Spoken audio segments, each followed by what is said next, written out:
இறை இயேசுவில் பிரியமுள்ள மாதா தொலைக்காட்சியின் அனைத்து நிகழ்ச்சிகளையும் ஆவலோடு பார்த்து கொண்டிருக்கிற அன்பு நேயர்கள் அனைவருக்கும் இனிய இரவு வணக்கம்.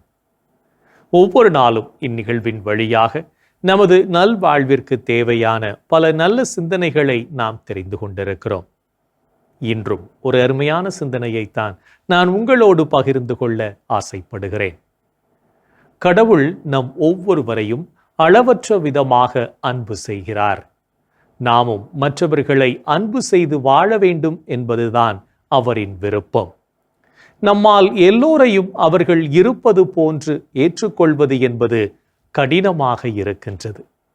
அப்படி இருக்கின்ற ஒரு சூழ்நிலையில் எப்படி மகான்களும் புனிதர்களும் மற்றவர்களை அவர்கள் இருப்பது போன்றே ஏற்றுக்கொண்டு அவர்களை புரிந்து கொள்கின்றார்கள்? தங்களுக்கு தீமை செய்கின்றவர்களையும் கூட எப்படி அவர்களால் ஏற்றுக்கொண்டு மன்னிக்க முடிகின்றது என்று நாம் சிந்திக்க வேண்டும். அதற்கான காரணம் என்னவென்றால், அவர்கள் அன்பாய் இருப்பதனாலும் அன்பால் இயக்கப்படுவதனாலும் அன்பு என்ற உணர்வை சரியாக புரிந்து கொண்டதனாலும் தான் அவர்களால் அவ்வாறு செயல்பட முடிகின்றது. நம்மை படைத்த கடவுள் அன்பானவர். அவரின் அன்பை பிரதிபலித்து வாழ நமக்கு ஒவ்வொரு நாளும் அவர் அழைப்பு விடுக்கின்றார். கடவுளை யாரும் கண்களால் கண்டது கிடையாது. ஆனால் நம்மில் இருக்கக்கூடிய அந்த அன்பு என்ற உணர்வை உணர்ந்து அதை வெளிப்படுத்தும் போது கடவுளை நமக்குள்ளே உணர முடியும் என்பதை புரிந்து கொள்வோம். அன்பின் மூலமாக மட்டுமே நாம் பிறரின் குணங்களை ஆரோக்கியமான முறையிலே மாற்றியமைக்க முடியுமே தவிர பயத்தினாலோ அல்லது தண்டனை கொடுப்பதினாலோ அல்ல என்பதையும் புரிந்து கொள்ள வேண்டும். துன்பங்களை அனுபவித்த காலத்தை மறந்துவிடலாம். ஆனால் அது நமக்கு கற்றுக் கொடுத்த பாடத்தை மறந்துவிடக்கூடாது. கற்றுக்கொண்ட பாடத்தினால் வாழ்க்கை பாதையை மாற்றி அன்பினால் உலகை வென்றவர்கள் பலர் இருக்கிறார்கள். அவர்களின் வழியை நாமும் கடைபிடித்து அன்பின் சாட்சிகளாக வாழ முற்படுவோம். உன்னுடைய எதிரிக்கும் உதவி செய், உனக்கு தீங்கு நினைப்பவர்களுக்கும் நன்மை செய் என்று நம் அன்பர் இயேசு கூறுகிறார். அன்பை போதிக்கவே ஞானிகளும் இறை வாக்கினர்களும் இவ்வுலகில் தோன்றினர். எனவே அன்பு ஒன்றே நிலையானது, உலகை ஆளவல்லது என்பதை உணர்ந்து அன்பின் மக்களாக வாழ நம்மை பயிற்றுவிப்போம். ஒரு நாள் வகுப்பறையில் ஆசிரியர் மாணவிகளிடம் அன்பை வெளிப்படுத்தும் எதையாவது கொண்டு வாருங்கள் என்று கூறி 4 மாணவிகளை அனுப்பினார். திரும்பி வந்த மாணவிகளில் ஒரு மாணவியின் கைகளில் மலர் இருந்தது. இன்னொரு மாணவியிடம் வண்ணத்து பூச்சி இருந்தது. மற்றொரு மாணவியிடம் ஒரு குஞ்சு பறவை இருந்தது. 4 மாணவிகளில் முதலில் கிளம்பி போன மாணவி கடைசியில் வெறும் கையுடன் திரும்பி வந்தாள். ஆசிரியர் அந்த மாணவியிடம், நீ ஏன் எதையும் கொண்டு வரவில்லை என்று கேட்டார். அதற்கு அந்த மாணவி, நானும் மலரை பார்த்தேன், அது அழகாயிருந்தது. அது செடியிலேயே இருந்தால் மற்றவர்களும் பார்த்து ரசிப்பார்களே என்று எண்ணி அது செடியிலேயே இருக்கட்டும் என்று விட்டுவிட்டேன். ஒரு வண்ணத்து பூச்சியையும் பார்த்தேன், அது மிகவும் அழகாயிருந்தது. அது சுதந்திரமாய் பறக்கட்டும் என்று எண்ணி அதை விட்டுவிட்டேன். நானும் ஒரு குஞ்சு பறவையை பார்த்தேன். அதை நான் எடுத்துச் சென்றால் தாய் பறவை தனது குஞ்சை தேடும் என்று எண்ணி அதை விட்டுவிட்டேன் என்று பதில் கூறினாள். அந்த மாணவி கூறிய பதிலை கேட்டவுடன் ஆசிரியர் அந்த மாணவியை அன்புடன் பாராட்டினார். நாம் மகிழ நினைப்பதை விட பிறரை மகிழ வைத்து அதில் நாம் மகிழ்வதுதான் அன்பு என்றார் அந்த ஆசிரியர். நாமும் உண்மையான அன்பு செயல்கள் செய்து மற்றவர்களின் மனங்களை மகிழ்விப்போம். அதுவே நமக்கு நிம்மதியை தரும் என்பதையும் உணர்ந்து கொள்வோம். இன்றைய தினத்தை எடுத்துக்கொள்வோம். இந்த நாள் முழுவதும் நாம் மற்றவர்களை அன்பு செய்து வாழ்ந்தோமா என்று யோசித்து பார்ப்போம். மேலும் இந்த நாளில் நமது செயல்பாடுகள் எப்படிப்பட்டதாக இருந்தது என்று நம்மையே நாம் கேட்டு பார்ப்போம்.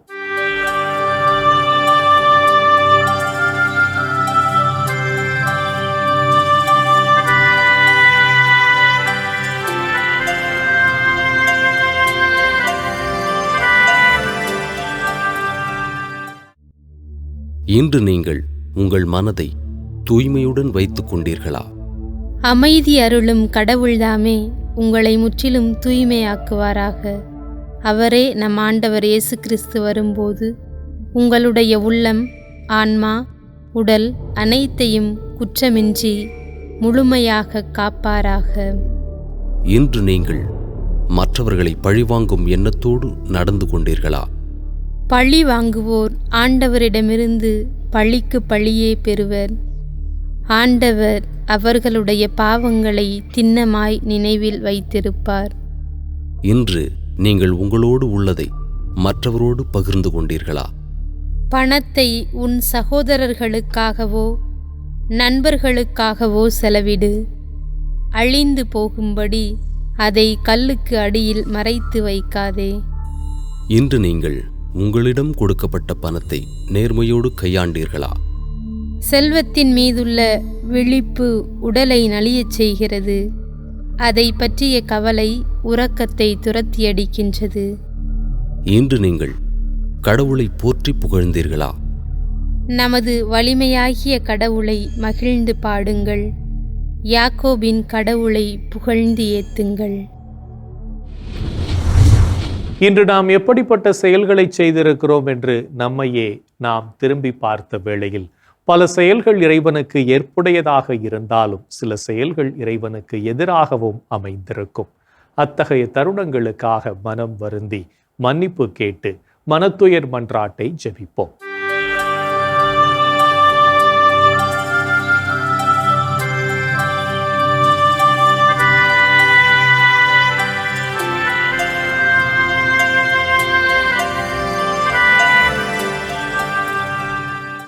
எல்லாம் வல்ல இறைவனிடமும் சகோதர சகோதரிகளே உங்களிடமும் நான் பாவி என ஏற்றுக்கொள்கிறேன். ஏனெனில் என் சிந்தனையாலும் சொல்லாலும் செயலாலும் கடமையில் தவறியதாலும் பாவங்கள் பல செய்தேன். என் பாவமே, என் பாவமே, என் பெரும் பாவமே. ஆகையால் எப்போதும் கன்னியான புனித மரியாவையும் வானதூதர் புனிதர் அனைவரையும் சகோதர சகோதரிகளே உங்களையும் நம் இறைவனாகிய ஆண்டவரிடம் எனக்காக வேண்டிக்கொள்ள மன்றாடுகிறேன். ஆமேன்.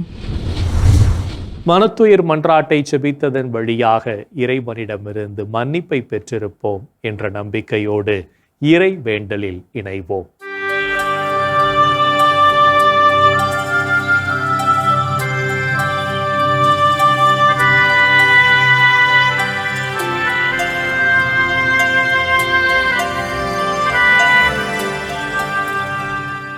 இறைவா இறைவா எமக்கு துணை புரிய வாரும்.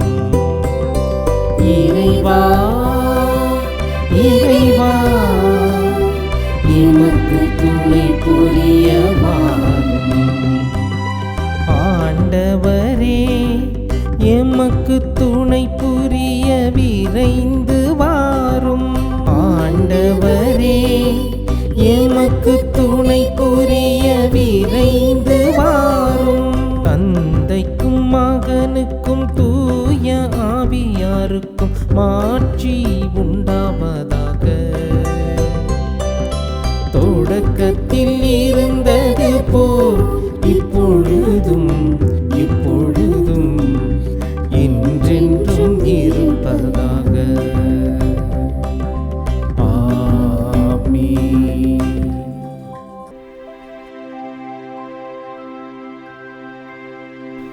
ஆண்டவரே ஆண்டவரே எனக்கு இரங்கி என் வேண்டுதலுக்கு செவி சாய்த்தருளும்.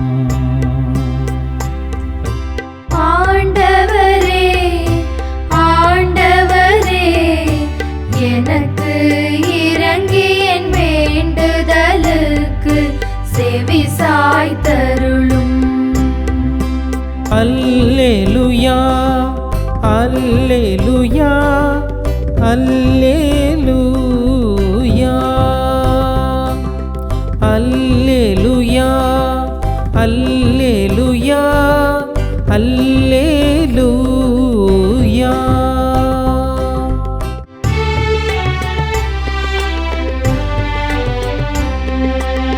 எனக்கு நீதி அருள்கின்ற கடவுளே, நான் மன்றாடும்போது எனக்கு பதிலளித்தருளும்.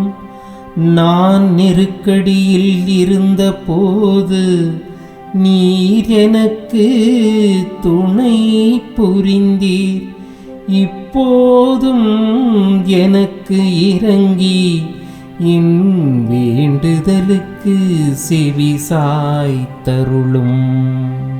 மானிடரே, எவ்வளவு காலம் எனக்குரிய மாட்சிக்கு இழுக்கை கொண்டு வருவீர்?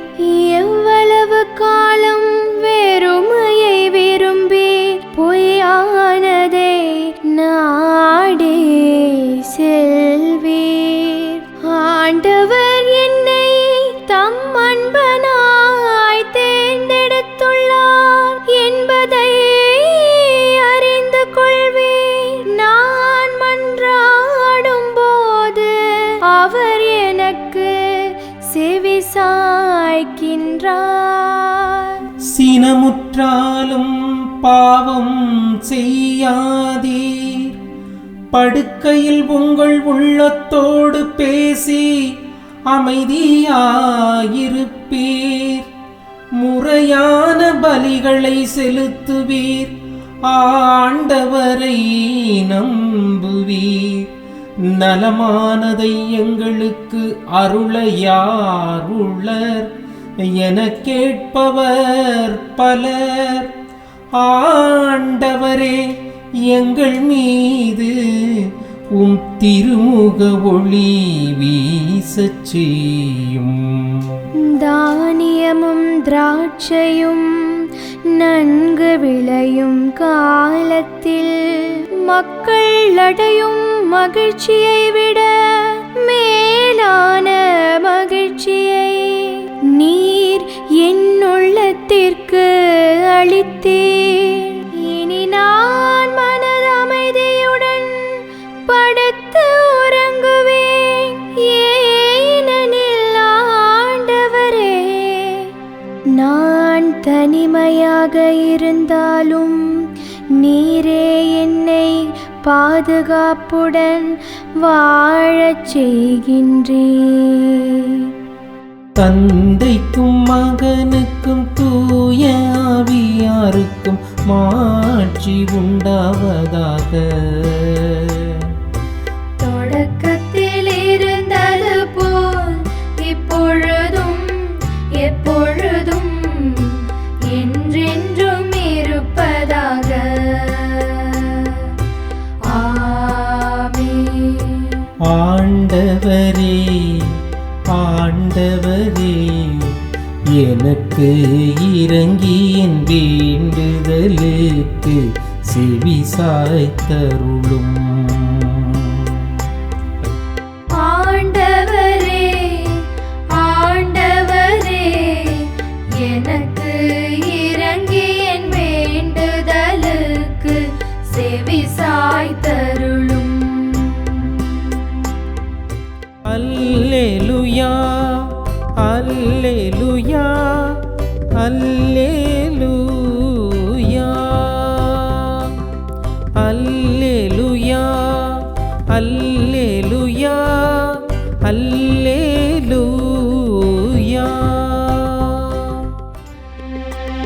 இரவு நேரங்களில் ஆண்டவரை போற்றுங்கள். இரவு நேரங்களில் ஆண்டவரை போற்றுங்கள். அல்லேலூயா, அல்லேலூயா, அல்லேலூயா, அல்லேலூயா, அல்லேலூயா, அல்லேலூயா.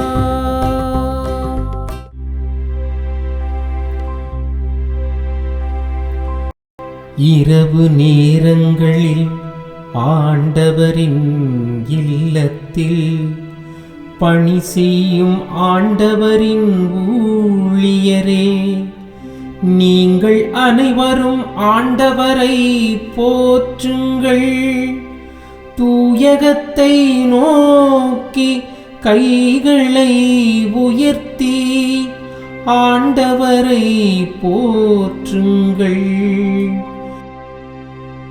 விண்ணையும் மண்ணையும் உண்டாக்கிய ஆண்டவர் சீயோனிலிருந்து உங்களுக்கு ஆசி வழங்குவாராக.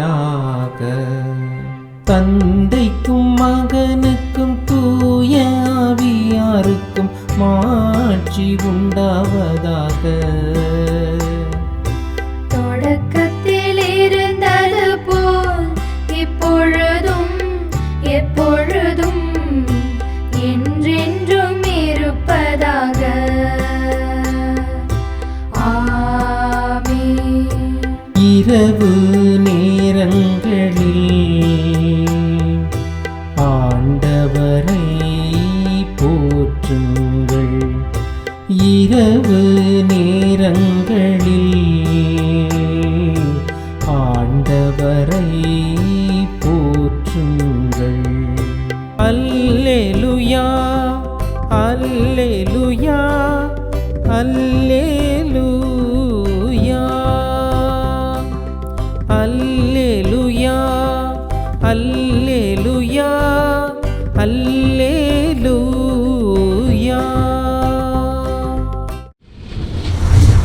இறைவனின் உடனிருப்பு இந்த இரவு பொழுதிலும் நம்மை பாதுகாத்து வழி நடத்தும் என்ற நம்பிக்கையை இறை வேண்டலின் வழியாக பெற்றுக்கொண்ட நாம் இப்போது நாளைய நற்செய்தி வாசகத்திற்கு செவிமடுப்போம்.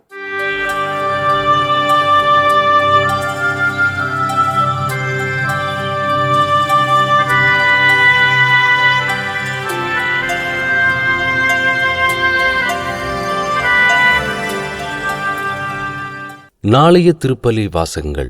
முதல் வாசகம் திருத்துதர் பணிகள் நூலிலிருந்து வாசகம். அதிகாரம் 2, இறை வார்த்தைகள் 1 முதல் 11. பதிலுரை பாடல். திருப்பாடல். அதிகாரம் 104, இறை வார்த்தைகள் 1, 24, 29 முதல் 31 மற்றும் 34. இரண்டாம் வாசகம் திருத்துதர் பவுல் கொரிந்தியருக்கு எழுதிய முதல் திருமுகத்திலிருந்து வாசகம். அதிகாரம் 12, இறை வார்த்தைகள் 3 முதல் 7 மற்றும் 12 முதல் 13 வரை. யோவான் எழுதிய தூய நற்செய்தியிலிருந்து வாசகம். அதிகாரம் 20, இறை வார்த்தைகள் 19 முதல் 23 வரை. அன்று வாரத்தின் முதல் நாள். அது மாலை வேளை. யூதர்களுக்கு அஞ்சி சீடர்கள் தாங்கள் இருந்த இடத்தின் கதவுகளை மூடி வைத்திருந்தார்கள். அப்போது இயேசு அங்கு வந்து அவர்கள் நடுவில் நின்று, உங்களுக்கு அமைதி உரித்தாகுக என்று கூறினார். இவ்வாறு சொல்லிய பின் அவர் தம்முடைய கைகளையும் விலாவையும் அவர்களிடம் காட்டினார். ஆண்டவரை கண்டதால் சீடர்கள் மகிழ்ச்சி கொண்டார்கள். இயேசு மீண்டும் அவர்களை நோக்கி, உங்களுக்கு அமைதி உரித்தாகுக. தந்தை என்னை அனுப்பியது போல நானும் உங்களை அனுப்புகிறேன் என்றார்.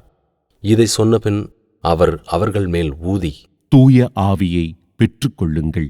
எவருடைய பாவங்களை நீங்கள் மன்னிப்பீர்களோ அவை மன்னிக்கப்படும்.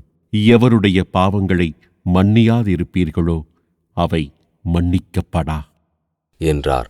ஆண்டவரின் அருள்வாக்கு. கிறிஸ்துவே உமக்கு புகழ். நாம் அனைவரும் தூய ஆவியின் கனிகளை பெற்றுக்கொண்டு துணிவுடன் பணி செய்யவும் அவரின் கனிகளை நமதாக்கவும் அழைப்பு விடுக்கும் இயேசுவின் குரலுக்கு செவிமடுத்து வாழ்வோம் என்ற சிந்தனையோடு சிமியோன் பாடலில் இணைவோம்.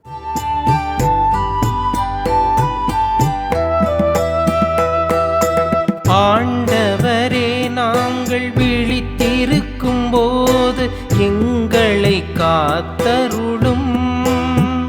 நாங்கள் தூங்கும் போது எங்களை பாதுகாத்தருளும். இதனால் கிறிஸ்துவோடு விழித்திருந்து அவரோடு அமைதியில் இளைப்பாறுவோம். அவரோடு அமைதியில் இளைப்பாறுவோம்.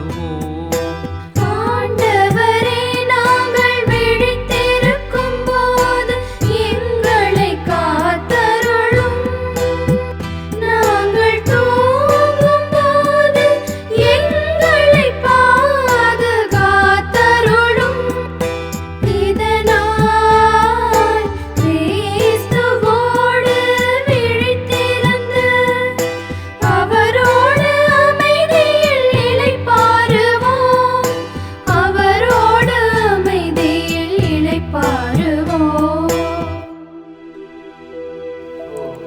ஆண்டவரே, உமது சொற்படி அடியான் என்னை இப்போது அமைதியுடன் போகச் செய்கிறே. ஏனெனில் மக்கள் அனைவரும் காணுமாறு நீர் ஏற்பாடு செய்துள்ள உமது மீட்பை என் கண்கள் கண்டு கொண்டன. இம்மீட்பே பிற இனத்தாருக்கு வெளிப்பாடு அருளும் ஒளி. இதுவே மக்களாகிய இஸ்ராயேலுக்கு பெருமை. தந்தைக்கும் மகனுக்கும் தூய ஆவியார்க்கும் மாட்சி உண்டாவதாக. தொடக்கத்தில் இருந்தது போல் இப்பொழுதும் எப்பொழுதும் என்றென்றும் இருப்பதாக.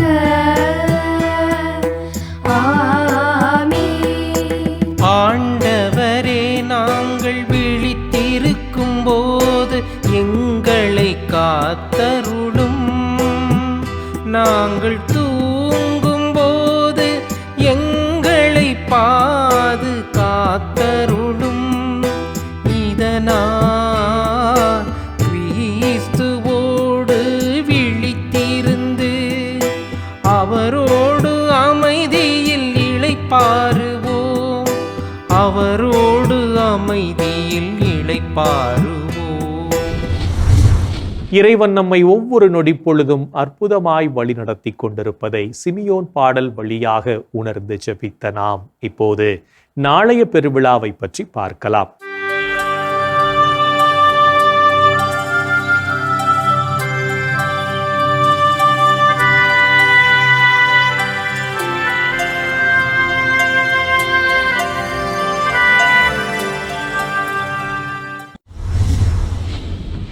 தூய ஆவி பெருவிழா. தாய் திருச்சபை தூய ஆவியாரின் பெருவிழாவினை பெரும் மகிழ்ச்சியோடு கொண்டாடுகின்றது. தொடக்கத்தில் உலகத்தை இருள் சூழ்ந்திருந்த போது இவ்வுலகம் வெளிச்சம் பெறவும் மக்கள் மீட்பை சுவைக்கவும் கன்னிமரியின் திருவயிற்றில் இறைவனை பரிசுத்த ஆவியாரே குடிகொள்ளச் செய்தார். தங்களை மீட்பதற்கு மெசியா வருவார் என்று இவ்வுலக மக்கள் எதிர்பார்த்திருந்த நிலையில் தூய ஆவியாரே ஆண்டவர் இயேசுவை, இவரே என் அன்பார்ந்த மகன், இவர் மீது நான் பூரிப்படைகிறேன் என்று இவ்வுலகிற்கு ஆண்டவர் இயேசுவை அறிமுகம் செய்தார். ஆண்டவர் இயேசு தம் சீடர்களிடம், நீங்கள் கேட்கும் வார்த்தைகள் என்னுடையவை அல்ல, அவை என்னை அனுப்பிய தந்தையுடையவை. உங்களோடு இருக்கும் போதே இவற்றையெல்லாம் உங்களிடம் சொல்லிவிட்டேன் என்றும், என் பெயரால் தந்தை அனுப்பப் போகிற தூய ஆவியாராம் துணையாளர் உங்களுக்கு அனைத்தையும் கற்றுத் தருவார். நான் கூறிய அனைத்தையும் உங்களுக்கு நினைவூட்டுவார் என்று கூறினார். ஆண்டவரின் உயிர்ப்பிற்குப் பின்பு பெந்தைகோஸ்து நாளில் திருத்தூதர்கள் அனைவரும் ஒரே இடத்தில் கூடியிருந்தார்கள்.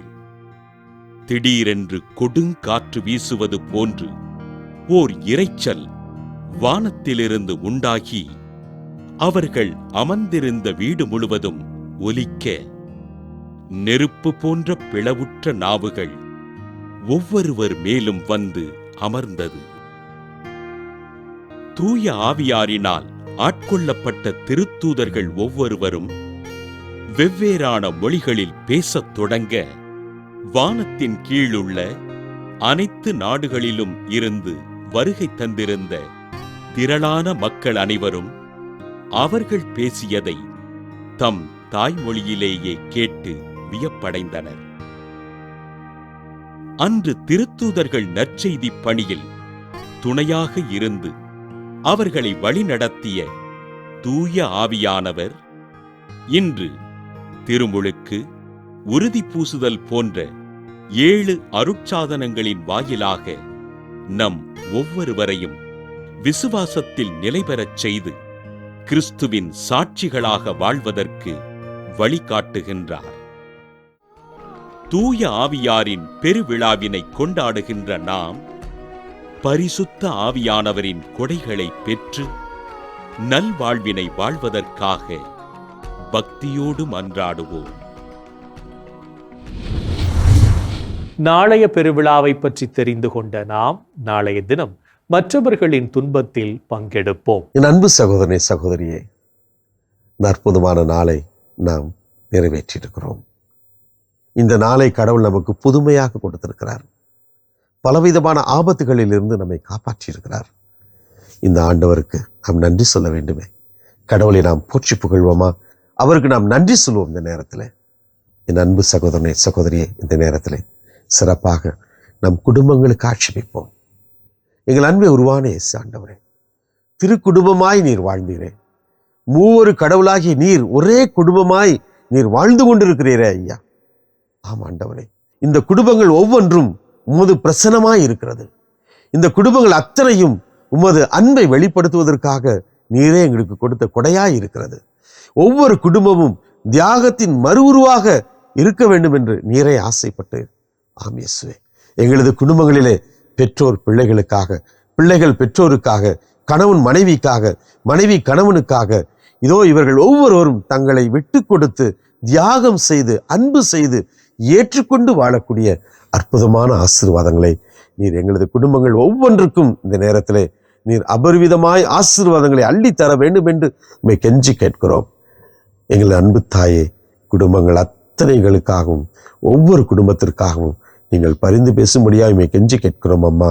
இந்த ஜெபங்களெல்லாம் எங்கள் ஆண்டவராகிய இயேசுவே ஒரு வல்லமையான திருநாமத்தின் வழியாக உம்மை கெஞ்சி மன்றாடுகிறோம். ஆமென். என்று வாழும் உயிருள்ள இறைவன், தந்தை, மகன், தூய ஆவியார் நாம் அனைவரையும் நிறைவாக ஆசீர்வதிப்பாராக. ஆமென்.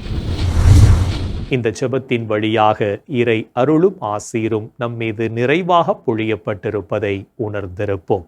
இறை அன்பிலும் அரவணைப்பிலும் என்றும் நாம் நலமோடு வாழ்வோம்.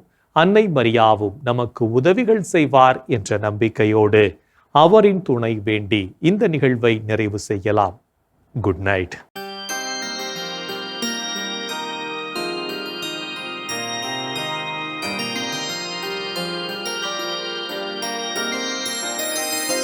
வாழ்க அரசியே, தயை மிகு அன்னையே, வாழ்வே இனிமையே, தஞ்சமே வாழ்க. தாயகம் இழந்த ஏவையின் மக்கள் தாயே என்றும்மை கூவி அழைத்தோ. கண்ணீர் கனவாய் நின்றும்மை நோக்கி கதறியே அழுதோம், பெருமூச்செறிந்தோம். ஆதலால் எமக்காய் பரிந்துரைப்பவரே, அன்புடன் எம்மை கடைக்கண் பாரே. திருவயிற்றின் கனியாம் இயேசுவை இம்மை வாழ்வின் இறுதியில் காட்டுவிற் கருணையின் உருவே, தாய்மையின் கனிவே, இனிமையின் அன்னை மரியா போ.